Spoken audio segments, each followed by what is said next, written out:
Sampling with replacement mean कि आप particular जो लॉट है पर्टिकुलर एक्सपेरिमेंट में एक आइटम को सिलेक्ट करते हैं। After the investigation return to the in original box, इसको जो है वो हम सैम्पलिंग विद रिप्लेसमेंट कॉल करते हैं। सैम्पलिंग विद रिप्लेसमेंट के केस में आपके पास ईच ड्रॉप में जो है वो probability of selection of each unit remaining the same, but in case of sampling with out replacement on each drop probability of selection of units is changed. तो इसके लिए हम वर्कआउट करते हैं। प्रीवियसली जो है वो हमने कंप्यूट किया था sampling without replacement with replacement को विदाउट रिप्लेसमेंट में विद रिप्लेसमेंट में जो है आप एन पावर स्मॉल एन को यूज करते हैं, और इन सैम्पलिंग विदाउट रिप्लेसमेंट में हम एन सी स्मॉल एन को यूज करते हैं। एन सी स्मॉल एन को हम सिंपली एन सी एन भी लिख सकते हैं, या फिर अगर आप विद इन ब्रैकेट लिख रहे हैं तो इसको आपने जस्ट ऐसे लिख देना है। कॉम्बिनेशन का फार्मूला है। तो सैम्पलिंग विदाउट रिप्लेसमेंट में आप एक यूनिट को सिलेक्ट करते हैं। आफ्टर दैट उसको ओरिजिनल जो बॉक्स या है ओरिजिनल लॉट है उसमें रिटर्न नहीं करते, इसको सैम्पलिंग विदाउट रिप्लेसमेंट कहते हैं। और ईच ड्रा जो है प्रोबेबिलिटी चेंज होती रहती है, और इसको हम डिपेंडेंस प्रोसेस भी कॉल करते हैं। सैम्पलिंग विद रिप्लेसमेंट जो है इंडिपेंडेंट प्रोसेस है, उसमें प्रोबेबिलिटी जो है डिफरेंट जो है ड्राज के ऊपर डिफरेंट नहीं होती, बल्कि वो ईच यूनिट की फेवर में सेम रहती है। तो ये आपके पास NCN जो है इसका फार्मूला है। अब इसको देखते हैं, इसको हम कंप्यूट करते हैं। तो टोटल आपके पास जो पॉपुलेशन के यूनिट है 2, 4, 6, 8 और 10 है। ठीक है, इसमें से हमने जो है वो ये 2 जो सैंपल यूनिट्स हैं उनको सिलेक्ट करना है। तो इसका फार्मूला है NC स्मॉल n। आप कैलकुलेटर के ऊपर 5C2 लिखेंगे तो आपके पास रिजल्टेंट जो वैल्यू है वो 10 आएगी। अब इसको जो है वो आपको लॉजिकली थोड़ा कंस्ट्रक्ट करना पड़ेगा।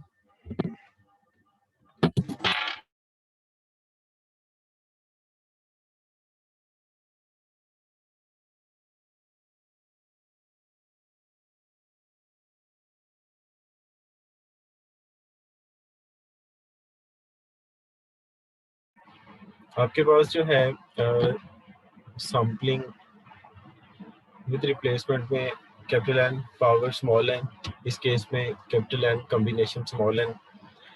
इसमें लॉजिकली हम यूनिट्स को कैसे कंस्ट्रक्ट करेंगे, अगर आप पेयर में इंटरेस्टेड हैं तो उसके अकॉर्डिंगली हम वर्क करेंगे। अगर आप जो है वो सिंपली 3 यूनिट्स में इंटरेस्टेड हैं तो उसके लिए हम सैम्पलिंग करेंगे। अगर आप सिंपली एक यूनिट को सिलेक्ट करना चाहते हैं टोटल पॉपुलेशन में से तो आपको सैम्पलिंग की ज़रूरत नहीं है।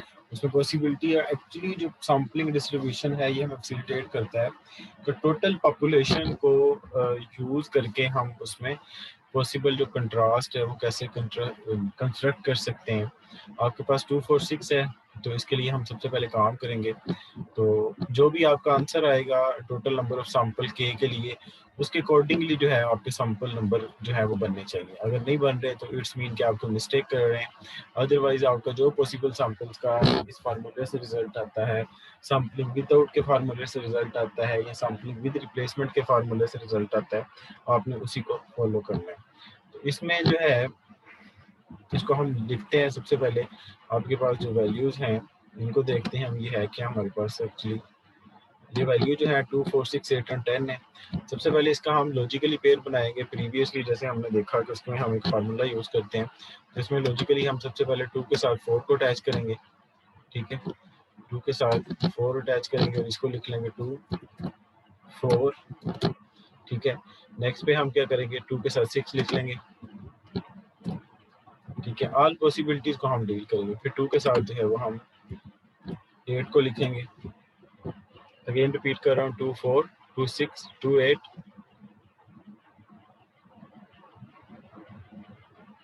नेक्स्ट पे लिखेंगे हम 2 के साथ जो है वो 10 को लिखेंगे। ठीक है, इसी तरह हम नेक्स्ट पे जो है वो 2 के साथ, अब देखें जरा, हमने 2 के साथ 4 को भी देख लिया, 6 को भी, 8 को भी, 10 को।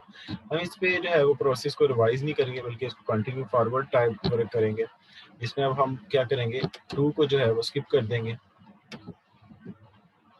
इसमें आपने अब क्या करना है, 2 को स्किप कर देना है और नेक्स्ट वैल्यू जो है उसके लिए वर्कआउट करना है, ठीक है। तो नेक्स्ट वैल्यू आपके पास 4 है, तो 4 के अदर के साथ क्या पॉसिबिलिटीज हैं, 4 6 है। नेक्स्ट पे आपने क्या करना है, 4 8 है आपके पास, और नेक्स्ट पे आपने 4 10 के लिए वर्क करना है। अब आपने जो है 4 के लिए जो पॉसिबिलिटीज है उसको भी बना लिया है, अब आपने सेकंड को भी स्किप कर देना है। अब नेक्स्ट के लिए हम वर्कआउट करेंगे। तो नेक्स्ट के लिए क्या पॉसिबिलिटीज हो सकती हैं आपके पास, 4 10 4 4 6 8 4 8 4 10 भी आपने देख लिया है। अब नेक्स्ट आपके पास 6 8 फिर 6 जो है 10 आ जाएगा, और फिर लास्ट पे जो है वो हमारे पास 8 और 10 आ जाएगा, ठीक है। तो ये ऑल पॉसिबिलिटीज थी हमारे पास कि जब हम sampling with out replacement work करते हैं तो उसका जो है वो रिजल्ट हमारे पास क्या आ सकता है, इसको हमने देखा है। अब ये हमने जो है पॉसिबल सैंपल इसके फाइंड कर लिए हैं। अब इन पॉसिबल सैंपल के बाद जो है नेक्स्ट हमारा जो टास्क है उसमें हम इसका सैंपल मीन फाइंड करेंगे। उसी पैटर्न पे आपने क्या करना है कि आपने 2 + 4 ओवर 2 करेंगे 3, 2 + 6 8 over 2 4, 2 + 8 10 over 2 5 and so on up to for all other values. इस वैल्यूज को आप जो है वो इस प्रोसेस को रिपीट करेंगे। नेक्स्ट जो है इसकी फ्रीक्वेंसी हमने बनानी है, तो फ्रीक्वेंसी के लिए वही आपके पास सिंपल जो फ्रीक्वेंसी कंस्ट्रक्शन का मेथड है उसके अकॉर्डिंगली आपने जो है वो वर्क करना है। सबसे पहले मिनिमम वैल्यू जो आपके डाटा सेट में क्या है उसको देखें, फिर मिनिमम से अब जो हाईएस्ट वैल्यू है वो क्या है, उसके बिटवीन जो गैप है उसको आपने फिल कर लेना है। 3 4 5 6 7 8 9 ये हमने इसमें जो गैप था वो फिल कर लिया। नेक्स्ट पे हम ऑब्जर्व करेंगे how many time 3 appear in the given series of observation, mean के what is the mean of sampling distribution 3। ये आपके पास 3 जो है 1 टाइम अपीयर हुआ है, इसी तरह 4 2 time, sorry 4 again 1 time, 5 2 time, again 6 2 time, 7 2 time and so on up to 9 फॉर 1 टाइम। तो नेक्स्ट पे इसकी जो है वो प्रोबेबिलिटी आपने फाइंड करनी है। प्रोबेबिलिटी असेस करने के लिए 1/10 टोटल आपके पास जो है वो 10 आ रहा है फ्रीक्वेंसी का। तो आपने क्या करना है, ये आपने फाइंड कर ली और टोटल प्रोबेबिलिटी का 1 आता है। टोटल प्रोबेबिलिटी 1 मीन, और प्रोबेबिलिटी के 1 होने का ये मतलब है कि आपके पास अब जिस इवेंट को स्टडी कर रहे हैं this one is a sure event, और जीरो प्रोबेबिलिटी का मतलब है कि there is a no chance of appearance of particular event. और नेक्स्ट पे हमें ये कॉलम दोनों रिक्वायर्ड हैं फॉर पॉपुलेशन और सैम्पलिंग डिस्ट्रीब्यूशन के लिए। तो पॉपुलेशन का मीन जो है वो आपने एक्चुअल सीरीज का जो डाटा है उसको यूज करना है। जैसे आपके पास 2 है, 4 है, 6 है, 8 है और 10 है। इस डाटा को यूज करते हुए आपने जो है पॉपुलेशन का मीन फाइंड करना है। जो समेशन इन तमाम को सम करेंगे तो 30 आ रहा है, अगर 5 तो ये 6 आ रहा है। इसी तरह नेक्स्ट पे जो है आपने इसके लिए वर्कआउट करना है।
इसमें जो है वो हम पॉपुलेशन मीन को डिस्कस कर रहे थे। मेजर ऑफ सेंट्रल टेंडेंसी और मेजर ऑफ डिस्पर्शन के केस में आपने मीन और वेरिएंस पॉपुलेशन और सैंपल के लिए सीखा हुआ है। ये वेरिएंस का जो फार्मूला है इसको हम इस तरह भी लिख सकते हैं, summation x minus mu square over capital N। Mu is the mean of the population series of observation, ये जो है आपके पास। तो सिग्मा स्केल जो है आपके पास variance of the population series, इसको आप इस वे में भी कंप्यूट कर सकते हैं, या फिर आप इसका इस कॉलम का स्केयर लेंगे तो 2 का स्केयर आपके पास 4 आ जाएगा, 4 का स्केयर 16 आ जाएगा। इसी तरह जो 6 है इसका 36, 8 का 64 है और 10 का आपके पास जो है वो 100 आ जाएगा। इसको आप सम अप करेंगे तो रिजल्टेंट वैल्यू जो है इसकी 220 आएगी आपके पास। चेंज कर देता हूँ तो ये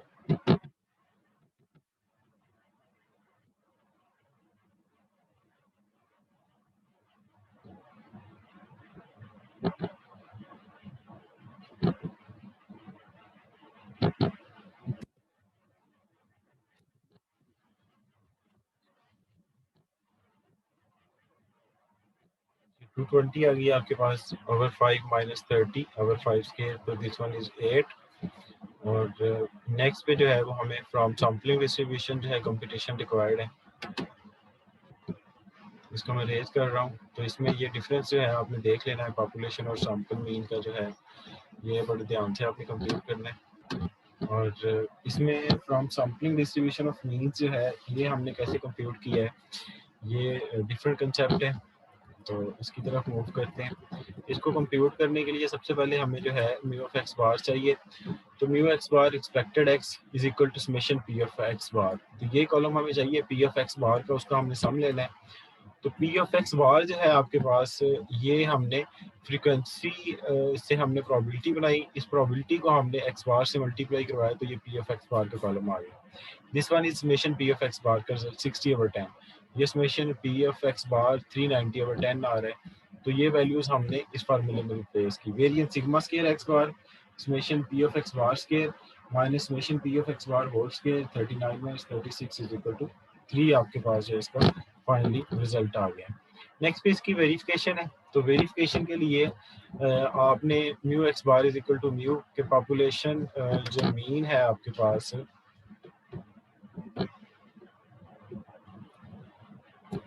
इसको मैं थोड़ा सा इसका लार्ज भी कर लेता हूँ।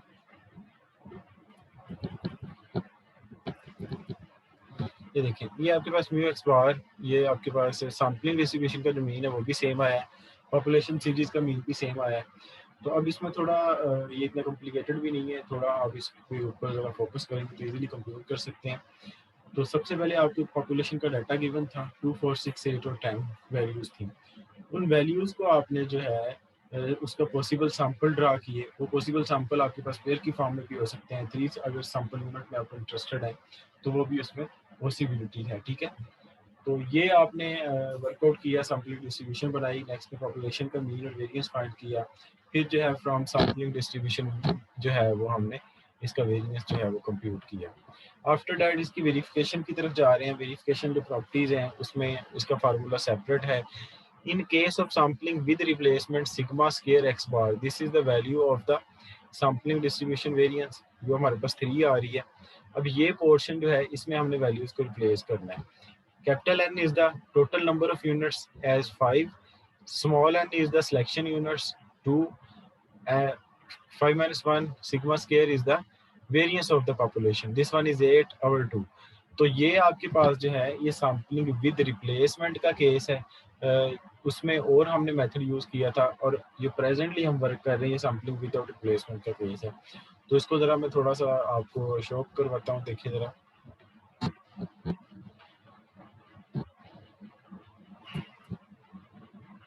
ये प्रीवियस स्लाइड जो है सैम्पलिंग विद रिप्लेसमेंट के लिए, ये क्वेश्चन मैंने जो है आपके साथ शेयर किया था प्रीवियस लेक्चर का। तो इसमें आप देख सकते हैं। तो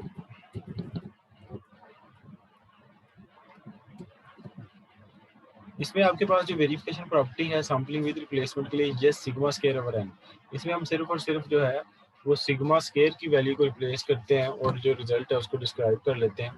अब नेक्स्ट पेज ये जो आपके पास केस है सैम्पलिंग विद आउट रिप्लेसमेंट का, इसके लिए वेरिफिकेशन प्रॉपर्टी का ये पोर्शन हम यूज कर रहे हैं जो आपके पास टोटली डिफरेंट है। ठीक है, तो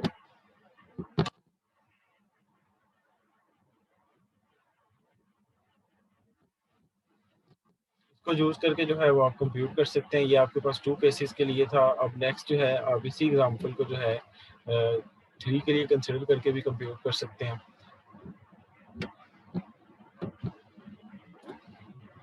इसकी थोड़ी हम प्रैक्टिस भी कर लेते हैं।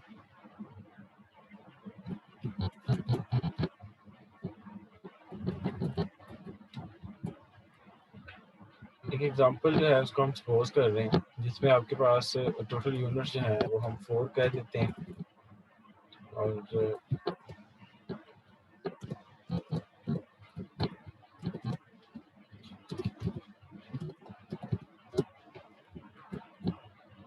इसमें हम 3 साइज के लिए हम वर्क करते हैं।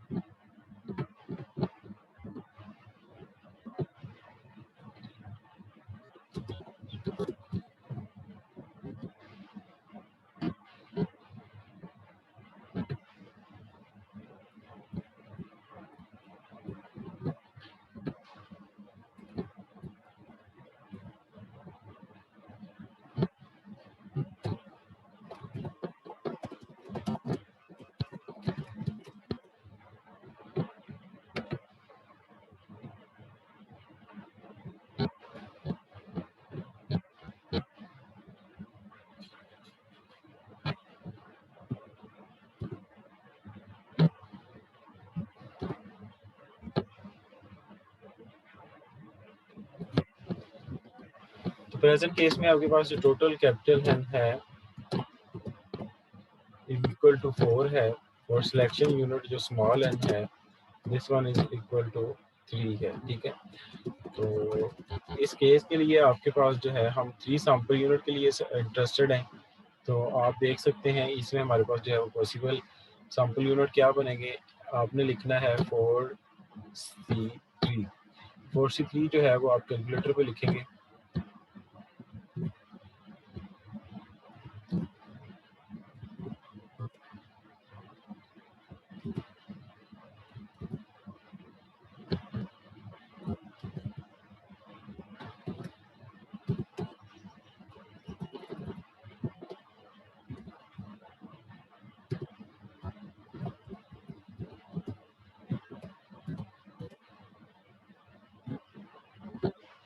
ये 4C3 आप कैलकुलेटर पे लिखेंगे तो रिजल्टेंट वैल्यू जो है वो आपके पास 4 आएगी। ठीक है, तो इस केस में आपने जो है वो लॉजिकली कैसे सैंपल को प्रिपेयर करना है, डिफरेंट को अज्यूम करके आप कंप्यूट कर सकते हैं।